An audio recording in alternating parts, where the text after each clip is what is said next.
سرکار دو عالم نور مجسم صلی اللہ علیہ وسلم اس بندے سے کس قدر ناراض ہیں جس پر قربانی واجب ہے پھر وہ نہیں کرتا. فرمایا جس پر قربانی واجب ہے پھر وہ نہیں کرتا وہ ہماری عیدگاہ کے قریب نہ آئے. وہ ہماری عیدگاہ کے قریب نہ آئے. لہٰذا جس بندے پر قربانی واجب ہے اس کو کوشش کرنی چاہیے کہ قربانی ضرور کرے. نہیں کرے گا تو گناہ گار ہوگا، واجب کو ترک کرنے کی وجہ سے گناہ گار ہوگا. اب ہمیں یہ بھی سوچنا چاہیے قربانی واجب کس پر ہے. میں کہتا ہوں کہ اگر ہم اس بات کو غور کریں نا تو میرا خیال ہے شاید چند ایک افراد ہی ہوں گے جن پر قربانی واجب نہ ہو. جس بندے کے پاس حاجت اصلیہ سے زائد سامان اتنا موجود ہے، جس بندے کے پاس حاجت اصلیہ سے زائد سامان اتنا موجود ہے کہ اگر وہ اس کو فروخت کرے تو قرض وغیرہ ادا کرنے کے بعد 52.5 تولے چاندی خریدنے کے پیسے اس کے پاس بچتے ہیں. قرض ادا کرنے کے بعد اور جو اس کی مثلا 1 مہینے کا خرچہ وغیرہ وہ بھی نکال لے، اس کے باوجود اس کے پاس اتنے پیسے بچتے ہیں کہ اس سے 52.5 تولے چاندی خرید سکتا ہے. میرا خیال ہے آج کل پتہ نہیں تقریباً 1.5 لاکھ روپے کی بنتی ہوگی تقریباً، آپ حساب لگا لیں. اب اتنے پیسے جس کے پاس بچتے ہیں اس پر قربانی واجب ہے. یار ایک بڑی توجہ سے سننے والی بات ہے. ایک بندے کے پاس 2 مکان ہیں. کتنے ہیں؟ ایک میں وہ رہتا ہے، دوسرا اس نے کرائے پہ دیا ہوا ہے. ایسا ہو جاتا ہے کہ نہیں ہو جاتا؟ تو یہ جو ایک مکان زائد ہے وہ اس کی حاجت اصلیہ سے زائد ہے. تو اس کی مالیت اگر نکالی جائے قرض وغیرہ دے کر، پھر اس کے پاس تو اتنے پیسے بچتے ہیں. بلکہ یہاں تک مسئلہ ہے آپ کے پاس ایک مکان ہے. کیا ہے؟ اس میں یوں سمجھے 5 کمرے ہیں. کتنے ہیں؟ جس میں 3 کمروں میں آپ رہائش رکھی ہوئی ہے، 2 کمرے بالکل خالی ہیں. یہ بھی 2 کمرے حاجت اصلیہ سے زائد ہیں. اس کی بھی قیمت نکالنی پڑے گی. اور پھر ہمارے پاس جو کپڑے ہوتے ہیں، اب 2 یا 3 کپڑے سمجھے حاجت اصلیہ میں ہیں.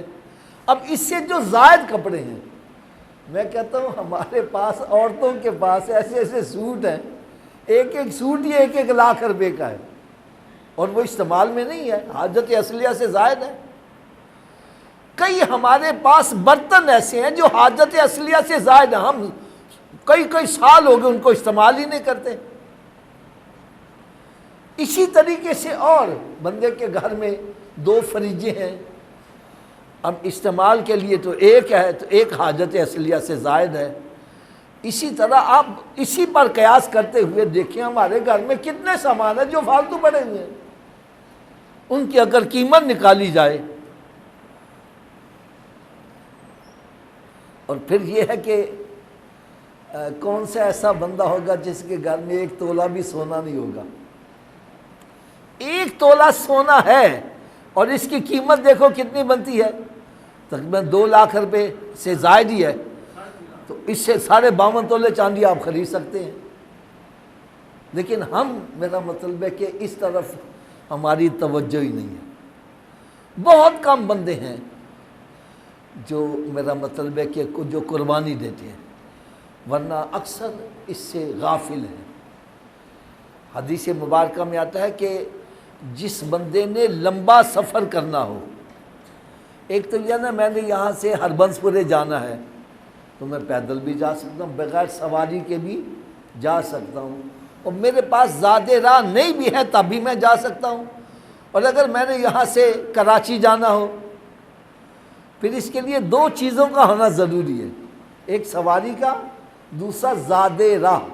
زاد راہ سمجھتے ہیں کیا ہوتا ہے؟ راستے میں کھانے پینے کی جو ضرورت کے لیے چیزیں پڑیں گی، خرچہ پانی، جیب خرچ، اس کو بولتے ہیں زاد راہ۔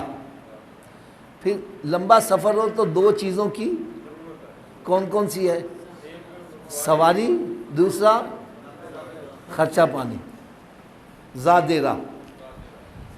اور میں قیامت کے روز جب بندہ قبروں سے اٹھے گا ایک مسلمان، تو جس نے عید پر قربانی دی ہوگی وہ قربانی اس کو سواری کے طور پر دے دی جائے گی، اور جس نے چھوٹی عید پر صدقہ فطر دیا ہوگا تو وہ صدقہ فطر اس کو جیب خرچ زاد راہ کے لیے دے دیا جائے گا، اور کہا جائے گا تیرے پاس سواری بھی ہے، زاد راہ بھی ہے، اب تو آرام سے جنت میں چلا جا۔ یہ ہمارے لیے سواریاں بنے گی یار۔ تو ہمیں قربانی خوش دلی سے کرنی چاہیے، مارے ہارے نہیں، بلکہ یار اللہ کا شکر ادا کرو، ہم قربانی دے رہے رب کے دیے میں سے ہی دے رہے ہیں نا یار، اور رب نے ہمیں اس قابل کیا تو ہم دے رہے ہیں نا یار۔ جس پر قربانی واجب نہیں ہے اس کے لیے تو کہا بھی نہیں ہے، حکم کس کو ہے؟ جس کو رب نے نوازا ہے، تو ہمیں تو یار رب کا شکر ادا کرنا چاہیے۔ اگر ایک بندے پر زکوٰۃ فرض ہے تو اس کو تو رب کا شکر ادا کرنا چاہیے کہ مجھے اس قابل رب نے بنایا کہ مجھے دینے والوں میں کر دیا۔ کن میں کر دیا؟ ورنہ وہ لینے والوں میں کر دے اس کے لیے مشکل ہے۔ ایک سیکنڈ میں چاہے ارب پتی کو لائنوں میں لگ کے مانگنے والا بنا دے۔ ابھی یہ جو کچھ عرصہ پہلے بہت بڑا ایک زلزلہ آیا تھا پاکستان میں، کئی شہر، کئی گاؤں زمین بوس ہو گئے تھے، یاد ہوگا آپ کو، بہت زبردست آیا تھا۔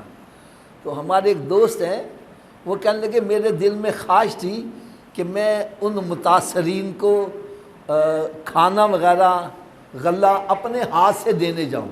تو کہنے لگے میں نے ایک ٹرک بھرا تو میں اس پہ خود سوار ہو کے تو چلا گیا۔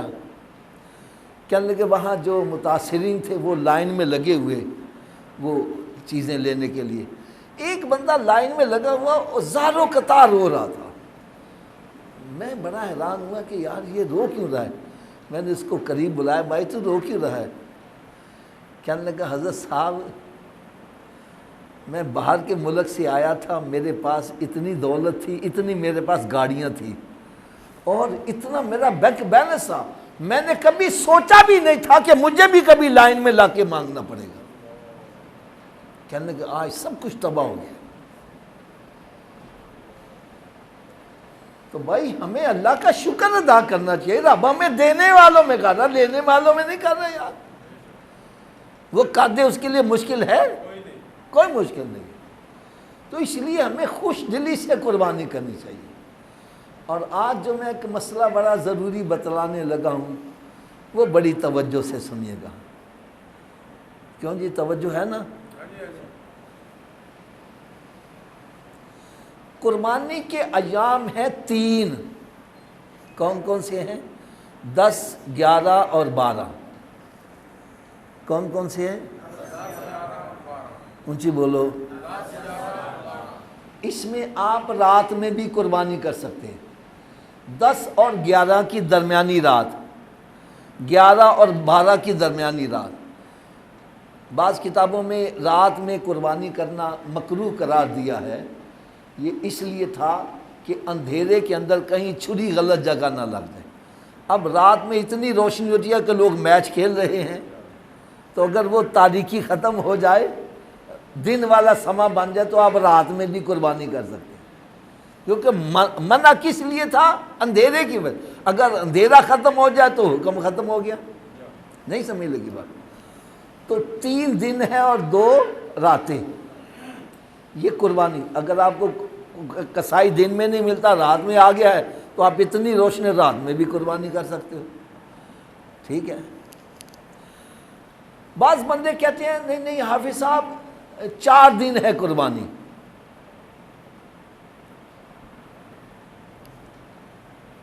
وہ کہتے ہیں 10، 11، 12 اور 13 کو بھی۔ ہم کہتے ہیں بھائی 13 کو کیوں ہے؟ وہ دلیل کیا دیتے ہیں؟ وہ کہتے ہیں تکبیریں 13 تاریخ کی عصر تک جاری رہتی ہیں۔ دوسری دلیل ان کے پاس کیا ہے کہ 13 کا بھی روزہ منع ہے، لہذا 13 تک قربانی ہے۔ اس کا جواب بھی ذرا آپ ذہن میں رکھیے گا۔ اگر یہ کہا جائے تکبیریں 13 تک ہیں تو تکبیریں تو 9 تاریخ کو شروع ہو جاتی ہیں، 9 کی فجر سے لے کر 13 کی عصر کی نماز تک ہر فرض نماز کے بعد بلند آواز سے تکبیریں پڑھی جاتی ہیں۔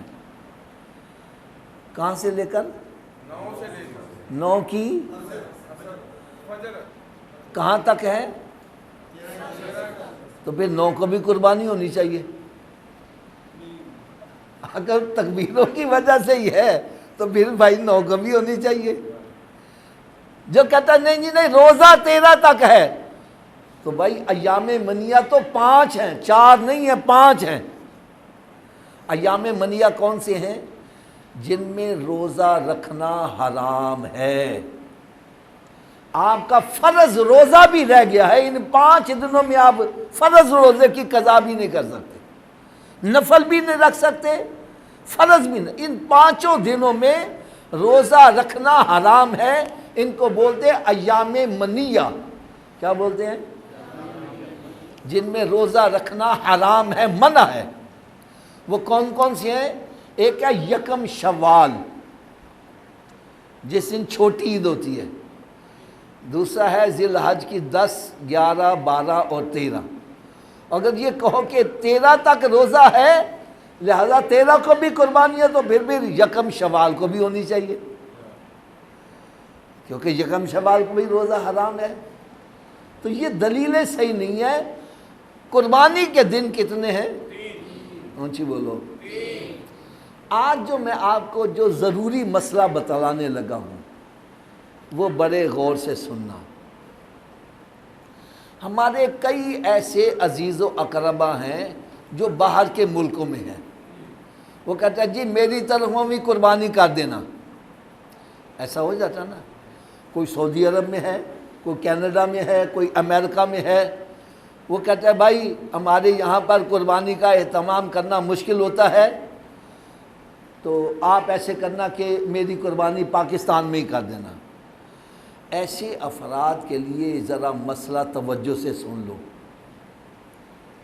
غور سے سن لو۔ مسئلہ یہ ہے کہ اگر یہاں پر قربانی اس سال یعنی عید کا دن کب سے شروع ہو رہا ہے؟ ہفتے کے روز عید ہوگی۔ کئی ایسے جگہ ہیں، کئی ایسے ملک ہیں جہاں جمعے کو عید ہے، جیسے سعودی عرب، اور کئی ایسے ممالک ہیں جہاں پر ایک دن پہلے ہے۔ اب سعودی عرب میں رہنے والا کہے میری طرف سے قربانی کر دینا، اب یہاں جمعے کو قربانی کر دو، ہو جائے گی؟ بات سمجھ آ رہی ہے نا؟ آپ اس دن اس کی قربانی کرو گے جب یہاں بھی قربانی کا دن ہو، وہاں بھی قربانی کا دن ہو۔ یہ مسئلہ توجہ سے سنو ذرا۔ وہاں پر عید ہے جمعے کی، یہاں پر ہے ہفتے کی، وہ کہتا جی میری طرف سے قربانی کر دینا، تو آپ اس کی طرف سے قربانی ہفتے والے دن کرو گے یا اتوار کے روز کرو گے؟ پیر والے دن بھی نہیں کر سکتے۔ یہاں پر تیسرا دن ہے قربانی کا، لیکن یہاں عید کا دن ہے، وہاں پر قربانی کا دن نہیں ہے۔ بات سمجھ آئی ہے نا؟ تو ان کی طرف سے قربانی ہم اس دن کریں گے جس دن یہاں بھی قربانی کا دن ہو، وہاں بھی قربانی کا دن ہو۔ اگر وہاں پر ایک دن پہلے ہے عید کا تو ہم یہاں پر ایک دن پہلے قربانی نہیں کر سکتے، اور یہاں پر 3 دن ہے قربانی اور ان کے ہاں وہ چوتھا دن ہوگا، ان کے ہاں قربانی کا دن نہیں۔ تو ہم ان کی طرف سے یہاں بھی تیسرے دن نہیں کر سکتے۔ قربانی ان کی طرف سے جب ہوگی جب یہاں بھی قربانی کا دن ہے اور وہاں بھی قربانی کا دن ہے۔ اللہ تعالیٰ سے میں دعا کرتا ہوں جو قربانیاں کر رہے ہیں اللہ تعالیٰ ان کی طرف سے قربانیاں منظور و مقبول فرمائے، اور جو نہیں کرتے اللہ تعالیٰ ان کو بھی توفیق عطا فرمائے۔